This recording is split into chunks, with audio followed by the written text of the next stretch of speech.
మహానుభావుడు ఉండేవాడు.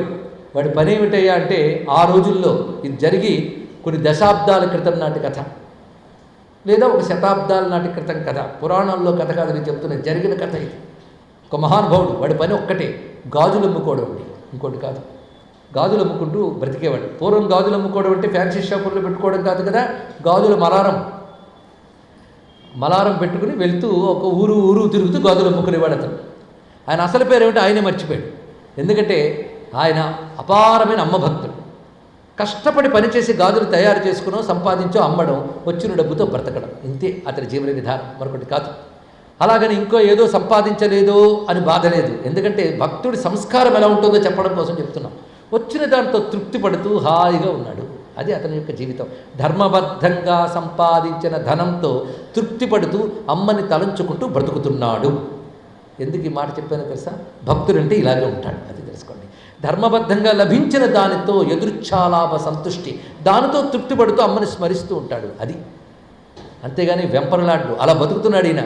ఈ గాజులు పట్టుకుని ఆ ఊరు ఈ ఊరు తిరుగుతూ అమ్ముతూ దొరికిన దానితో హాయిగా గడిచిపోతుంది కాలం. ఇతను అసలు పేరు అందరూ మర్చిపోయారట. ఎందుకంటే ఇతడు నోరు తెరిస్తే దుర్గ తప్ప మరొకట్లేదు.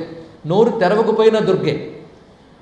విశ్వనాథ్ వారు ఒక మాట అంటారు, జాగ్రత్తవస్థనేమి అలా స్వప్న సుషుప్తుల కూడా రామనామగ్రహణంపై నాదైన మానస జిహ్వలు చేయి. అలా పడుకున్నా మేల్కొన్నా నిరంతరం దుర్గా దుర్గా దుర్గా దుర్గా దుర్గా అనడం తప్ప మరొకట్లేదుట. నమంత్రం నోయంత్రం, మంత్రాలు తెలియదు, తంత్రాలు తెలియదు, ఏమీ తెలియదు, దుర్గానామం తప్ప.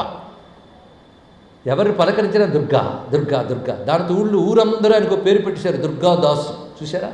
టైటిల్ కాదండి, స్వభావ సిద్ధంగా ఆయనకు వచ్చేసింది. ఇంకేం కావాలి? ఆ మాట ఎవడైనా దుర్గాదాసుని పిలిస్తే ఆయన పులకించిపోయేవాట. ఎందుకంటే భక్తుడికి పెద్ద పెద్ద బిరుదులు అక్కర్లే, వీడు భగవంతుడి వాడు అంటే చాలా సంతోషిస్తాడట. అందుకే రాముని వారము అనే బిరుదు చాలా సంతోషం. అదేవిధంగా దుర్గా భక్తుడు, దుర్గా దాసు అని ఊళ్ళో అందరూ అనుకుంటున్నారు. ఈయన అసలు పేరు ఇప్పుడు దుర్గాదాసు అయిపోయింది. అందరూ దుర్గాదాసు దుర్గాదాసు దుర్గాదాసుని పిలుస్తుంటే ఆనందపడిపోతున్నాడు ఈయన. ఇలా చాలా కాలం గడిచిపోతుంది. అమ్మ ఇలాగే గడవనిస్తుందా? తన దగ్గరికి తీసుకోదు. ఆ సమయం రావాలి. అలా గడుస్తూ ఉంటే ఒక రోజున బయలుదేరాడు ఈ మహానుభావుడు. ఒక చిన్న పల్లెటూరుకు వెళ్ళాడు. ఆ పల్లెటూరులో తిరుగుతున్నాడు. ఆ రోజు చిత్రం ఏంటంటే ఎవ్వరూ గాజులు కొనలేదండి ఆయనకి. పొద్దుట్టుండి సాయంత్రం వరకు తిరిగాడు, ఎవ్వరూ గాజులు కొనలేదు. ఉస్సురోమని అలసిపోయి తిరిగి తన ఊరు వైపు వెళుతున్నాడు. పోనీ త్రోవలో ఎవరైనా కొంటారేమో అని గాజులు మలారం పట్టుకున్న గాజులో అంటూ వెళుతున్నాడు ఆయన. కానీ ఎవ్వరూ గాజులు కొనలేదు, పైసా రాలేదు ఆయనకి.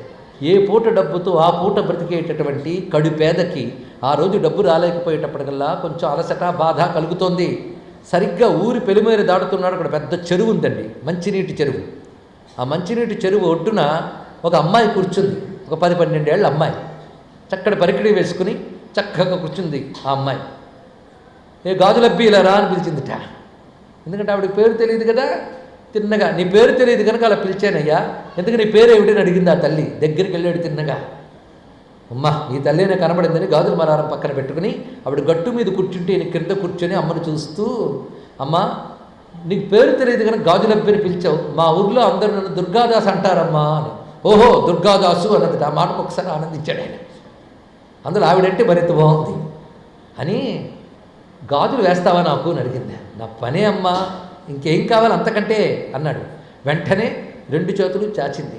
ఆ చేతులకు గాజులు వేశాడు. చక్కగా అడిగడిగి రంగురంగుల గాజులన్నీ వేయించుకొని ఎంత ఏమిటి అని అడిగింది. ఆ రోజులు ఖరీదుగా ₹100. 50 పైసలు అయ్యిందమ్మా అన్నది. అనగానే అవునా ఉండు అని చూసుకుందిట. అరే డబ్బులు లేవో మర్చిపోయాను అన్నదిట. నా చేతిలో పైసలు లేవు, ఓ పని చేయి గాజులు తిరిగి ఇచ్చేస్తానదట. అపచారం తల్లి, నేను డబ్బు కోసం పనిచేస్తున్నానా? ఇచ్చిన గాజులు వెనక్కి తీసుకుంటున్నానా? అంత అందమైన చేతులకు అందమైన గాజులు చక్కగా ఉన్నాయి తల్లి, ఉండని మళ్ళీ రేపు వస్తారే ఎత్తువు. కానీ నీ దగ్గర డబ్బులు ఎక్కడికి పోతాయి? అదండి విలువలు ఆ రోజుల్లో అలా ఉండేవి. వెంటనే నిన్ను డబ్బులు ఇవ్వకుండా ఇక్కడ పంపిస్తాను అనుకున్నావా? ఒక పని చేయి, ఈ ఊర్లో ఫలానా వీధిలో ఫలానా ఆయన ఒకడు ఉన్నాడు, ఆయన మా నాన్న, ఆయన దగ్గరికి వెళ్ళి డబ్బు అడుగు. మీ అమ్మాయికి చెరువు గట్టు దగ్గర గాజులు వేసారు అని చెప్పు, డబ్బు అడుగు, తప్పకుండా ఇస్తాడు. కానీ ఆయన కొంచెం అలిగేళ్ళే నా మీద, కాబట్టి అమ్మాయి అని చెప్తే నాకు అమ్మాయిలు లేరంటాడు, నువ్వు నమ్మకం.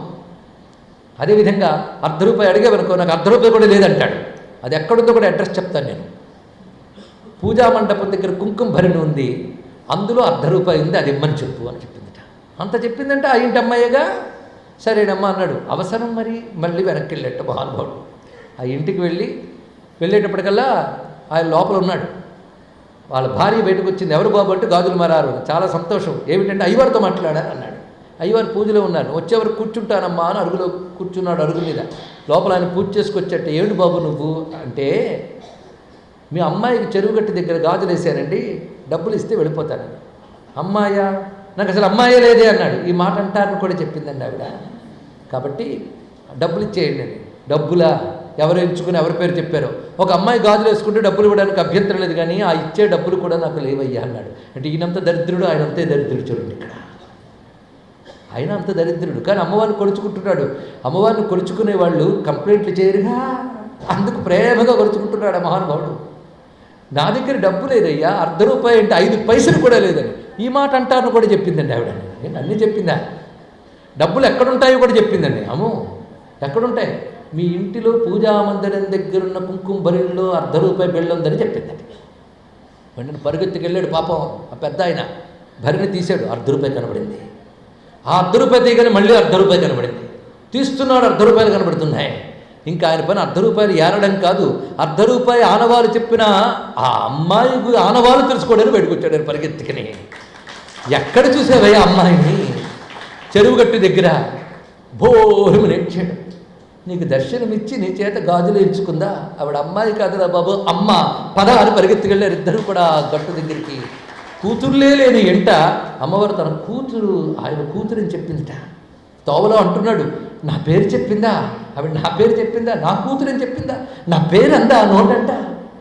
ఏ తల్లి పేరు ఋషులు నోట పలుకుతారో ఆ తల్లి నోట నా పేరు పలకబడిందంటే నా భాగ్యవతి అంటున్నాడు ఆయన. నా పేరు పలికింది అంటున్నాడు. నీకు దర్శనమిచ్చింది, నువ్వు అదృష్టవంతురాలు, నువ్వు అదృష్టవంతుడివి అంటే ప్రపంచానికి అన్నం పెట్టే చేతులు 2 చాచితే పోల్చుకోలేని దౌర్భాగ్యుణ్ణి నేను అంటూ ఇద్దరు పరిగెడుతున్నారు. మళ్ళీ దర్శనమిస్తుందా? చెరువు చుట్టూ తిరుగుతున్నారు. అమ్మా దుర్గమ్మ అని తిరుగుతున్నారట.